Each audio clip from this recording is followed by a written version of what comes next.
नमस्कार। आज हम आए हैं कान्हेरी की गुफाएं देखने। कान्हेरी की गुफा मुंबई के बोरीवली में संजय गांधी नेशनल पार्क में स्थित है। यह एक बहुत ही प्राचीन और सांस्कृतिक धरोहर कह लें हमारी, उस तरह की गुफाएं हैं। यहाँ पर महात्मा बुद्ध से संबंधित 100 से भी ज़्यादा गुफाएं हैं। यहाँ पर महात्मा बुद्ध की दो बड़ी बड़ी मूर्तियां हैं, एक बहुत बड़ा चैत्य हॉल है और भी कई सारे चीज़ें हैं। पार्ट 1 अगर आपने देखा है तो आपको समझ में आया रहेगा। तो ये पार्ट 2 वीडियो है। चलिए और शुरू करते हैं आगे का दृश्य। ये बहुत सारी गुफाएं छोटी छोटी।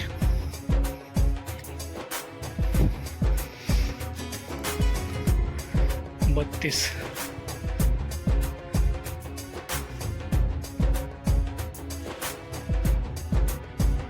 इसमें देख रहे हैं कि भीतर तो जाली लगा हुआ है, लेकिन जो बाहर है ये इसका आंगन जैसा था।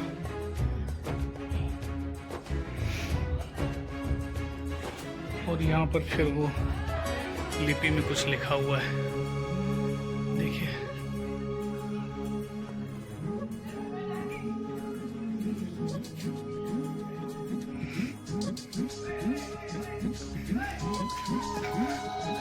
फिर उधर भी गुफा है,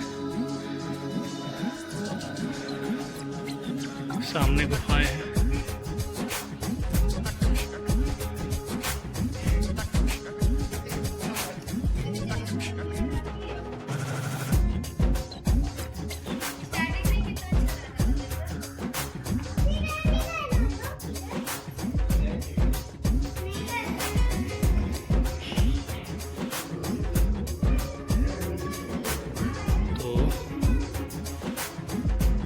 संख्या 34।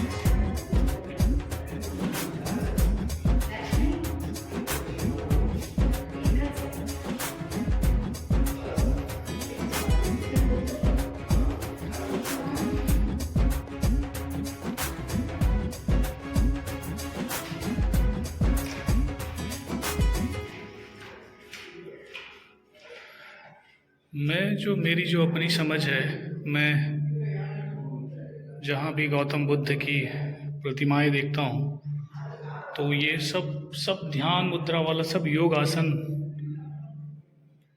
में है। वो चाहे वो बैठे हुए हो या खड़े हो, वैसा ही प्रतीत होता है। ये ब्रह्मांड के साथ तालमेल का एक तरीका है। मेरी समझ तो यही है कि महात्मा बुद्ध की जो भी मूर्तियाँ मैं देखता हूँ वो वैसे उनको ध्यानमय पुरुष, ध्यानमय मनुष्य कहा भी जाता है। तो ऐसा लगता है कि वो किसी न किसी योग मुद्रा में है, चाहे वो बैठे हुए हो, चाहे वो खड़े हुए हो। जो भी उनकी मूर्ति दिखती है ऐसा ही प्रतीत होता है।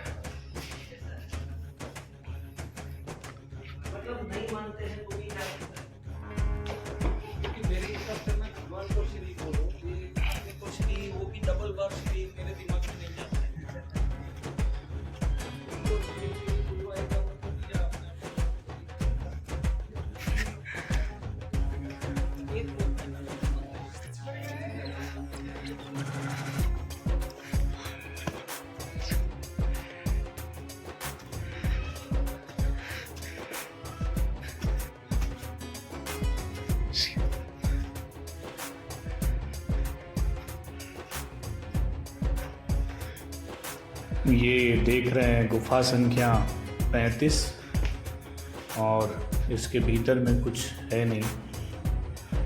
इसके बगल में भी जस्ट खाली ही है।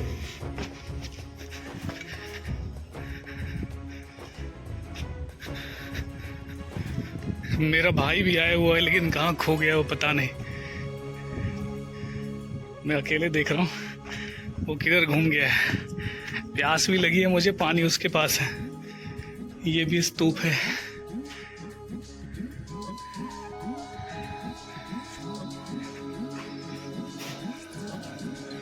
ये स्तूप भी जो है, कुछ लोग ऐसा मानते हैं कि बुद्ध चाहते थे कि लोग उनकी पूजा ना करें, और वो ये जो स्तूप है वो बुद्ध का बैठने का एक तरीका था, और लोग इसी तरह से बुद्ध बैठते थे।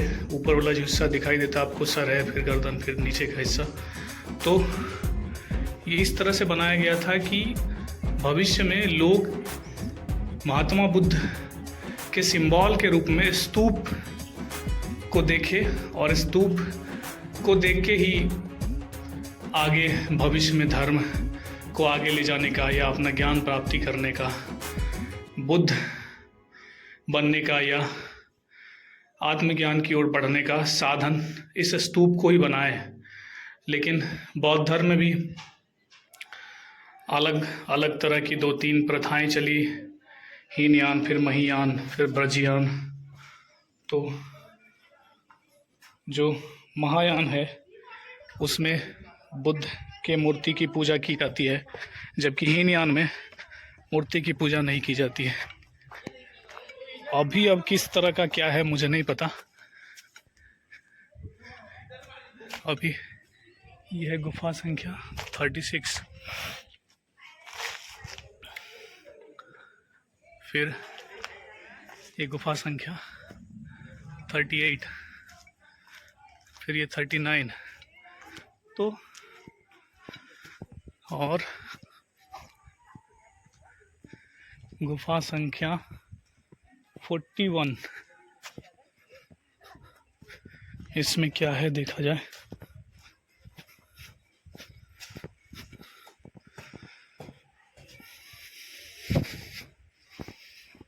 इसमें भी बुद्ध की एक मूर्ति है, ये देखिए।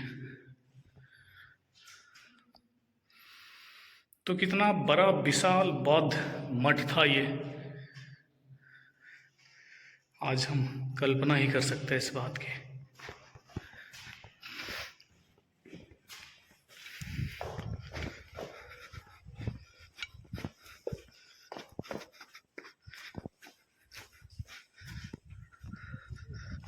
अब आगे यहाँ क्या है, तो डस्टबिन है, और फिर इधर कुछ है।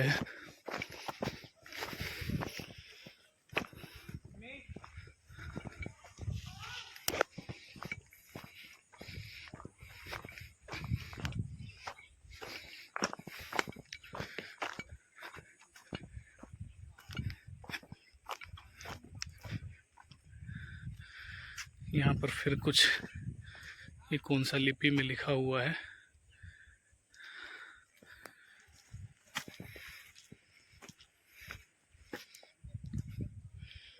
इधर भी एक गुफा है, जाने का रास्ता व्यवस्थित नहीं है। इस हिस्से को लगता है कि रीडेवलप नहीं किया गया है। पिछले साल ही 2022 में बुद्ध पूर्णिमा के अवसर पर कला संस्कृत मंत्री ने ये घोषणा की थी कि हम इसके लिए फंड जारी करेंगे जिससे इसका विकास हो सके। तो संभवतः वो काम अब शुरू होगा। 1 साल तो हो गया घोषणा होके, तब ये चर्चा में भी आया था। इसके अलावा G20 का जो सम्मेलन हुआ था भारत में, वहाँ के भी डेलीगेशन यहाँ पे विजिट करने के लिए आए हुए थे।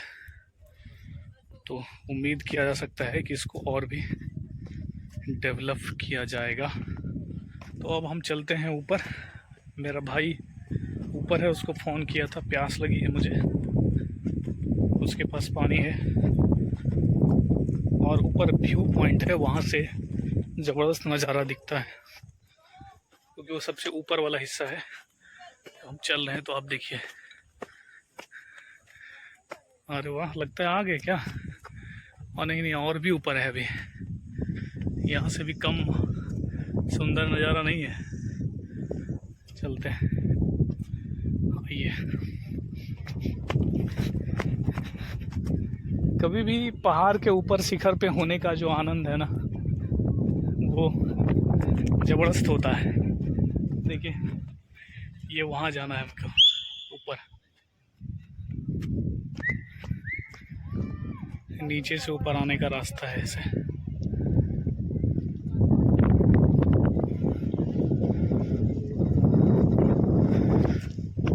देखते हैं चल के क्या है। चारों तरफ ही है जाने का, ऐसा नहीं कि एक तरफ है दूसरी तरफ नहीं। अब जहाँ जाना चाहे वहाँ जा सकते हैं।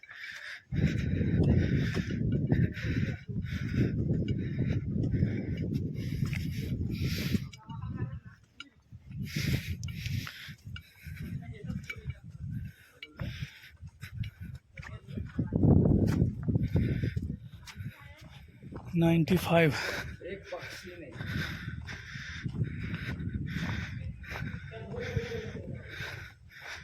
96।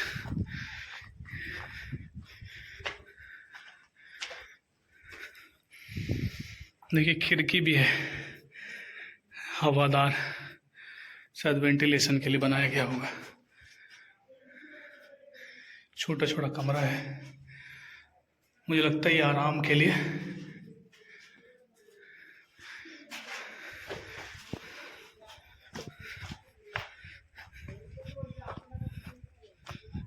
फिर ये देखिए 97,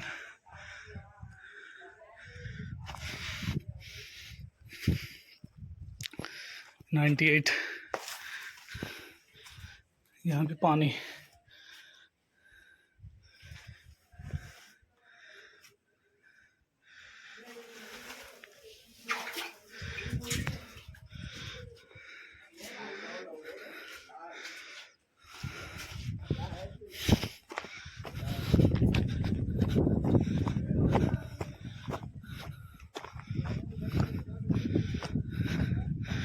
नाइन्टी 99। तो ऐसा लगता है ऊपर में रहने का स्थान शायद बनाया था। ये 101 थोड़ा एक बड़ा लग रहा है। भाई मिल गया मेरा।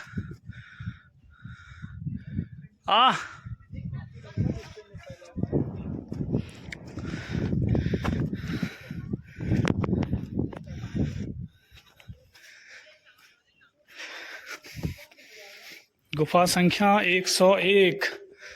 और यहाँ क्या है, यहाँ पर बोरा बिछा हुआ है भाई। यहाँ पे शायद मूर्ति था जो काल के चक्र ने मिटा दिया। इधर क्या क्या रखा हुआ है बोतल में भाई पता नहीं।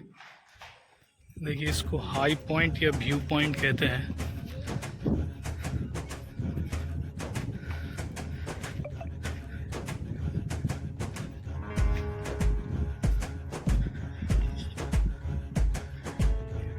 कितना जबरदस्त व्यू है यहाँ से।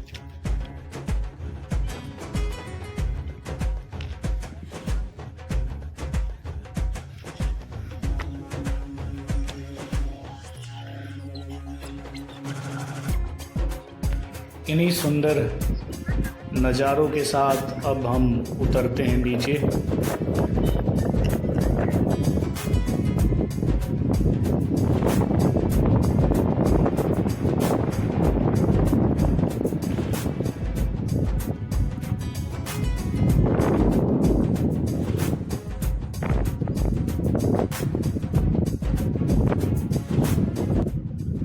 ये है गुफा संख्या 1 जहाँ से हमने शुरुआत किया था। यहाँ लिखा हुआ है कि इसको कंप्लीट नहीं किया गया। मुझे लगता है कि 70% इसका काम हुआ था और उसके बाद इसको छोड़ दिया गया या जो भी कारण रहा हो। यहाँ ऐसा लिखा हुआ है कि कंप्लीट नहीं हो पाया। देखिए बुद्ध की शिक्षाओं में एक चीज़ जो देखने को मिलती है कि इस तरह का इनकम्प्लीट स्ट्रक्चर का मतलब ये नहीं है कि इसको पूरा नहीं किया जा सकता, ये जानबूझकर छोड़ी गई होगी। इसके अंदर एक गहरा संदेश छुपा हुआ है। देखिए बौद्ध की शिक्षाओं में ऐसा होता था कि जो मास्टर होते थे उनको लगता था कि जो लोग इस तरह के इंजीनियरिंग में, स्कल्प को बनाने में, स्ट्रक्चर को बनाने में एक्सपर्ट थे, उनको वो उस काम में लगाते थे। और जब वो काम पूरा होने को आता था, जब लगता था मास्टर को कि ये इसी काम में इन्वॉल्व हो गया है, जबकि उनके जीवन का उद्देश्य आत्मज्ञान पाना होता था, ना कि इस तरह के स्ट्रक्चर को बनाना और मूर्ति को बनाना, तो उनके मास्टर को जब भी लगता था कि ये इसमें ज़्यादा इन्वॉल्व हो गया है तो तुरंत वो कहता था कि इसको स्टॉप कर दो, ताकि वो जो कर रहा है उसको एहसास हो कि तुम्हारा जीवन का उद्देश्य जो तुम निर्माण की प्रक्रिया में लगे हो ये नहीं है, तुम्हारे जीवन का उद्देश्य मुक्त होना है। तो ये गहरा संदेश देता है कि आज हम जीवन में संघर्षशील होते हैं, दिन रात अपने रोजी रोटी के लिए, घर के लिए, मकान के लिए, पैसा के लिए, इसके लिए, उसके लिए हम जीवन पर ध्यान ही नहीं देते। तो ये गहरा संदेश देता है कि आप जीवन में जो भी चीज़ कर रहे हैं उसके साथ इतना अटैच मत हो जाइए कि कल के दिन में अचानक से आपका बिजनेस में लॉस हो जाए, आपकी संपत्ति की क्षति हो जाए, आपका कोई कुछ बड़ा नुकसान हो जाए और आप जीवन में एक तरह से ध्वस्त हो जाए। ये गहरा संदेश देता है कि आप जो भी चीज़ अचीव करते हैं उसके साथ कभी भी अटैच नहीं हों। मिलते हैं अगले किसी वीडियो में। अगर आपको मेरा ये वीडियो पसंद आया तो मेरे इस चैनल को सब्सक्राइब करें, कमेंट करके अपने विचार बताएं, लाइक करें और भी लोगों तक वीडियो को पहुंचाएं। धन्यवाद। मिलते हैं फिर किसी अगले वीडियो।